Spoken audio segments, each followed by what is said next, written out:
সকাল সকাল আমরা এলাম বিলাসীপাড়া, কারণ আজকে আমরা যাবো আসামের হিডেন প্রাকৃতিক সৌন্দর্য বড় একটা জায়গা সরলপাড়া, যেটা নাকি ভুটান সীমান্তে অবস্থিত।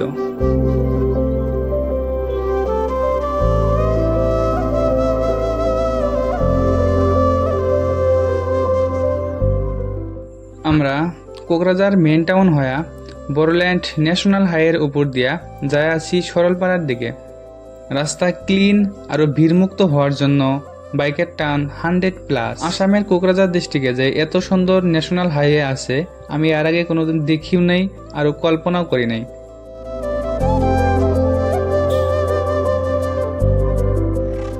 প্রায় 20 কিলোমিটার এই সুন্দর 4 লাইন হাইওয়ের উপর দিয়ে যাওয়ার পরে আমরা একটা গ্রামের রাস্তা ধরে যাবো সরলপাড়ার দিকে।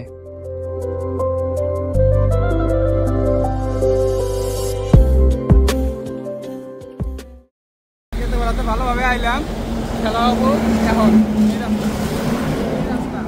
এই রাস্তায় মেন খেলা, কেরা কত পাকা ড্রাইভার, এই রাস্তায় মেন খেলা হবো। চলো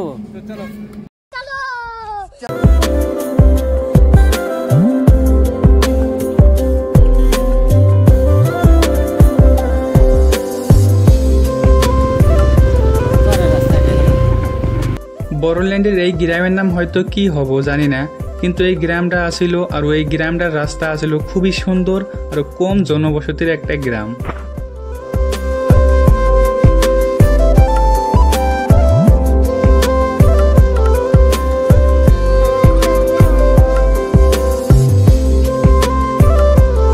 বড়োল্যান্ডের গ্রামের রাস্তা দিয়া প্রায় 10 কিলোমিটার অতিক্রম করার পরে আমরা এসে পাইলাম শিকনা ন্যাশনাল পার্ক। আর এই শিকনা ন্যাশনাল পার্কের ভিতর দিয়া আমাদের যাওয়া লাগবে এখন প্রায় 40 কিলোমিটার মতো। আগে শোনা মতে রাস্তা বহুত খারাপ শুনছি, কিন্তু বাস্তবে এসে আমরা তাই দেখতেছি রাস্তা বহুত খারাপ। এই 40 কিলোমিটার এই রাষ্ট্রীয় উদ্যানের ভিতর দিয়া এই জার্নিটা আসছিল খুবই ভয়ানক, কারণ এই 40 কিলোমিটার ব্যাসার্ধের ভিতরে নাই কোনো মানুষ, নাই কোনো বাড়ি, নাই কোনো মানুষের কোনো আস্থা। আমরা 1 কিলোমিটার ঢোকার পরে আমরা মোবাইল নেটওয়ার্ক থেকে সম্পূর্ণভাবে বিচ্ছিন্ন হয়ে যাই।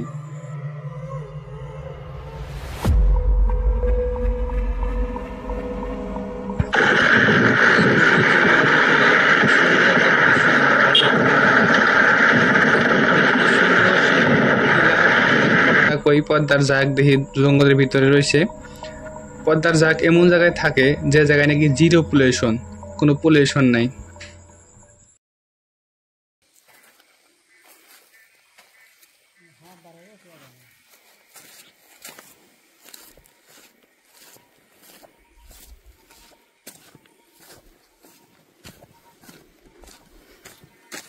আর এই গভীর জঙ্গলের ভিতরে আমার বাইকটা হঠাৎ স্টার্ট বন্ধ হয়ে যায়, আর বহুত চেষ্টা করার পরে প্রায় 10-12 মতো চেষ্টা করার পরে আমার বাইকটা স্টার্ট নেয়।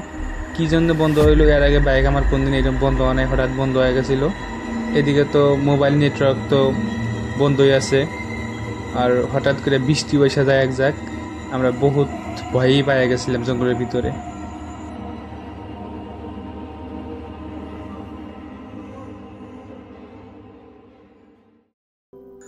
প্রায় 40 কিলোমিটার জঙ্গলের রাস্তা পাড়ি দেওয়ার পরে আমরা ভুটানের উঁচা উঁচা পাহাড় দেখি।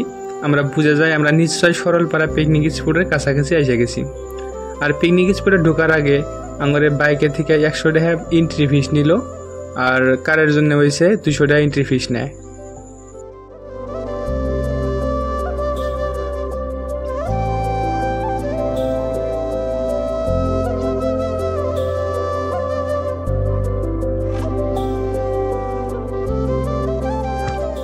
ফাইনালি এসে পেলাম সরলপাড়া পিকনিক স্পট।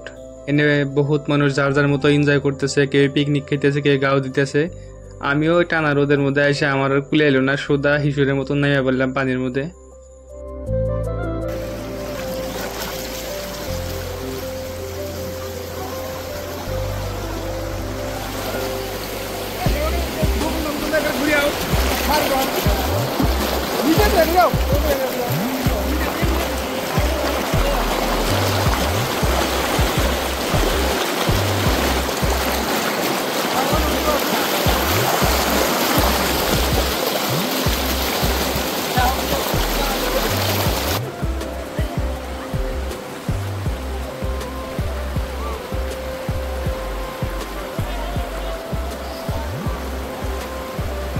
আর এইভাবেই পুরো 2 ঘন্টা বিভিন্ন জাতি উপজাতি বড় রাভা সান্তাল অ্যাসামিস বিভিন্ন জাতির সাথে সময় এনজয় করতে করতে আমরা ফাইনালি বাড়ির দিকে রওনা দিলাম।